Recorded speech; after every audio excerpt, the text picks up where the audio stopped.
One, two, three, testing, one, two, three. Fourplex in Federal Way, no deal. You're welcome to still watch if you'd like. I'm gonna run the numbers and I'll show you the property, but I can already tell you, I don't even need to step inside. This is a no deal. It's gonna be tough. It's priced at $1,065,000 for fourplex. Come on in.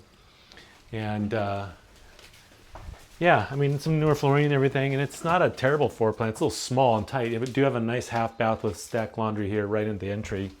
When you come into a little tiny living room, small kitchen, and then we head upstairs to the two small bedrooms that share a full bath. But this is, kind of a typical townhome style for this area, late 70s. It's in an HOA, and your HOA dues are like $680 a month. And it's professionally managed, so you don't have a choice. You can't manage it yourself or hire an independent third party. So that's the downside. These typically have been going for more in the nines or even high eights, so they're not going to get $1,065,000. I can tell you that already. There's a smoke detector going off.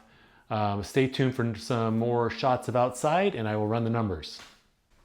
So in this area, it's very densely multifamily, and they have the rents listed at $1,800 a unit. I'm a little suspicious that they're getting that for all four, but we could dive a little bit deeper and see. There is a community park around here as well, which is attractive to families, but again, not many families can live in a two-bedroom apartment, so this makes a better situation for roommates more than anything.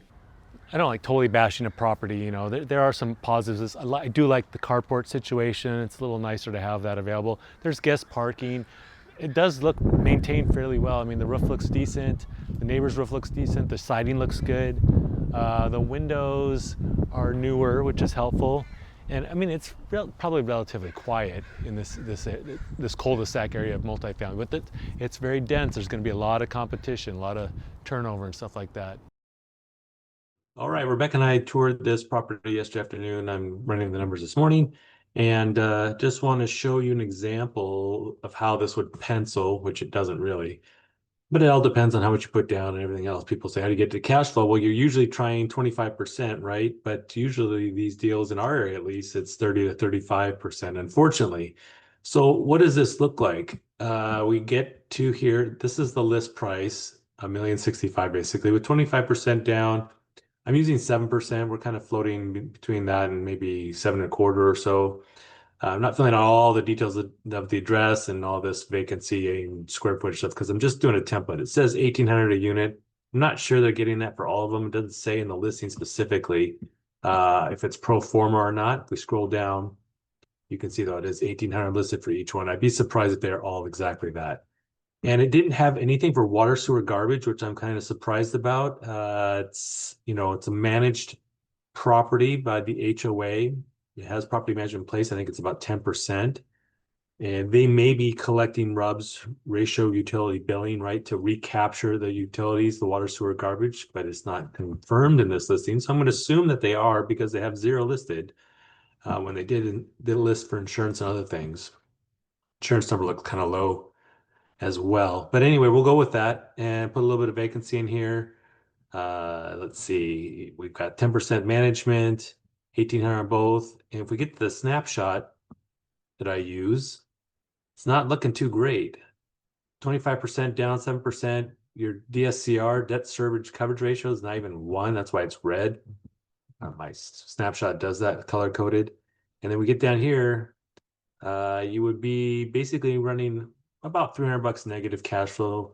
Not the end of the world if it's short term, but we don't want to do that long term. I mean, even getting into year 2, you're still looking at negative cash flow.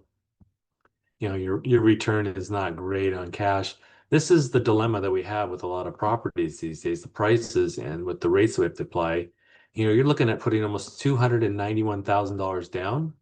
And if you look even at like what you can get in a money market these days, 3.5 to low 4s for doing nothing and just letting your money grow without headache or problems, right? It's not going to appreciate maybe like real estate, but this is what people are looking at. Why would I put $291,000 into a property if it has no signs of immediate cash flow?